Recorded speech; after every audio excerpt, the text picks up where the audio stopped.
Сверять свою жизнь по календарю. Каждому дню и каждому месяцу свое название и свое значение. А еще картина, и тоже со смыслом. Когда свадьба, когда жертвоприношение. И в наше время изучать смыслы и наследие, осознавать себя потомками древних чувашей.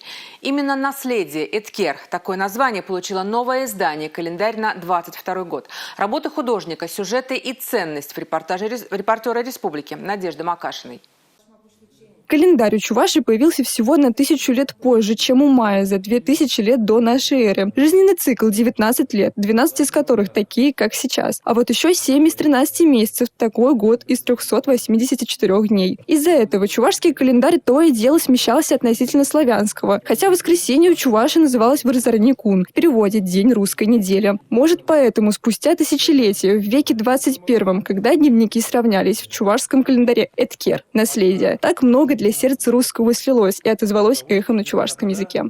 Нам хотелось, чтобы эти наши названия месяцев, дней, недели не предавалось забвению. Очень удачно удалось нам совместить календарные даты с чувашскими обрядами, чувашскими традициями.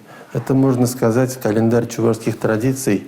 Сандр Пикл – художник. Темпере на плите из опилок он написал эти иллюстрации еще 27 лет назад. Говорит, работал по велению души, вдохновлялся великими. Тут и Поль Гоген со своими таитянками, и Петров Водкин с купанием красного коня, и Марк Шагал, и плакатный соцреализм под покровом иконописной техники. И такой вот невероятный микс как раз и позволил разделить, а главное передать все разнообразие жизни в ее сезонной изменчивости. Нарисовал то, что я видел в детстве.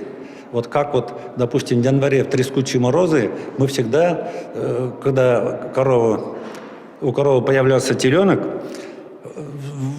их заносили домой. Вот эти обряды, обычаи, истинно чувашские, они сохранялись, вот эта свадьба, проводы и похороны. Каждая страница календаря – история. История на 30 дней и на поколение от древних времен до 2022 года. Художнику не до сантиметров жизнь в ее реальных красках, потрескавшихся, от тягот быта с незримой надеждой на яркий свет будущего. Почти на каждой странице птица, как символ чего-то беззаботного, но такого важного и значимого для всего чувашского народа, да и всего человечества. Эткер. То самое наследие. Это богатство, прежде всего, нашего народа, и мы этим должны дорожить.